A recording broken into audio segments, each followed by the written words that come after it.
Setelah sosok Jokowi yang jadi fenomena, sekarang muncul Gibran Rakabuming.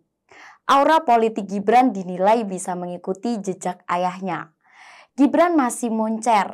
Muncul kabar mengejutkan dan membuat panik partai lainnya, khususnya lawan politik.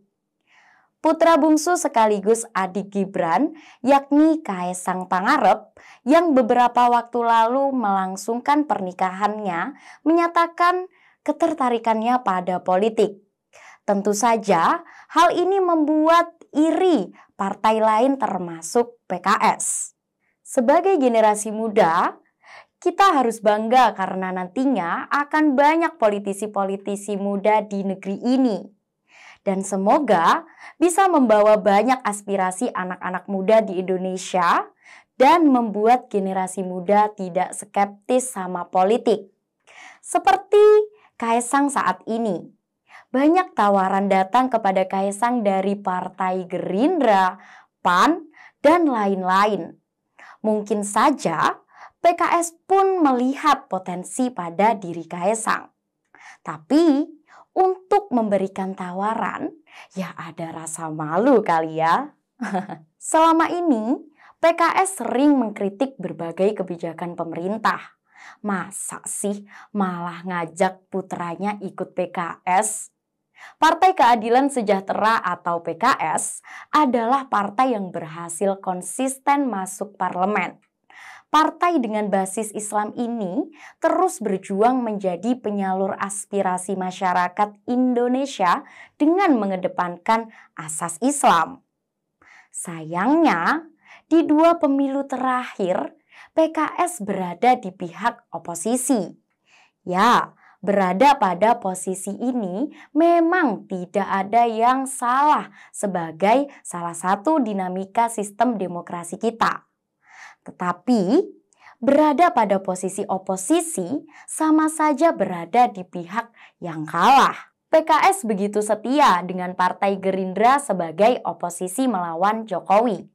PKS terus mendukung dan berada di sisi Prabowo Subianto ketika melawan kekuatan Jokowi di Pilpres 2014 dan 2019. Hasilnya, tahun 2019 PKS ditinggalkan Partai Gerindra untuk bergabung dengan pemerintahan Jokowi di kabinet. Prabowo Subianto menerima tawaran Jokowi menjadi Menteri Pertahanan. PKS pun ditinggal begitu saja. Jika disimak, PKS kekurangan kader yang mempunyai elektabilitas memadai tingkat nasional. Dulu, PKS mempunyai Fahri Hamzah dan Anies Mata yang lumayan populer. Sayangnya, mereka sekarang keluar dari PKS dan membuat partai baru. Semangat PKS untuk mendorong kadernya mentas di tingkat nasional terus dilakukan.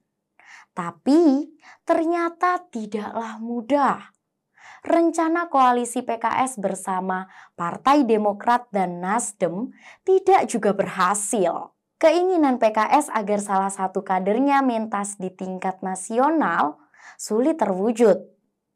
Ahmad Heriawan yang didorong menjadi cawapres Anies Baswedan sampai saat ini belum juga dilirik. Kesulitan PKS melejitkan figur internal partai makin terganggu ketika melihat lawan politik mereka yang terus berkembang. PDI Perjuangan berhasil melakukan kaderisasi yang baik. Merespon keinginan Kaesang, anggota Komisi 2 DPR dari fraksi Partai Keadilan Sejahtera atau PKS, Mardani Alisera mengusulkan agar keluarga inti presiden dilarang menduduki jabatan publik yang dipilih melalui mekanisme pemilu. Lewat akun Twitternya, pernyataan itu disampaikan Mardani merespon kabar ketertarikan putra bungsu Presiden Joko Widodo yaitu Kaesang Pangarep untuk terjun ke politik. Pernyataan ini lebih kepada rasa iri PKS kepada keluarga Jokowi yang terlihat begitu mudah mendapatkan simpati publik. Gibran dan Kaesang melihat gelagatnya bisa saja mengikuti jejak sang ayah, memiliki karir politik yang cemerlang. Mardhani Alisera mengusulkan agar keluarga inti presiden dilarang menduduki jabatan publik yang dipilih melalui mekanisme pemilu. Melalui mekanisme pemilu saja dilarang, apalagi ditunjuk langsung oleh Presiden Jokowi. Jadi, sebenarnya harus bagaimana sih? Legislator PDIP yang juga saat ini menjadi Wakil Ketua Komisi 2 DPR RI dari fraksi PDIP yakni Junimat Girsang justru berbeda 180 derajat dengan Mardhani Alisera.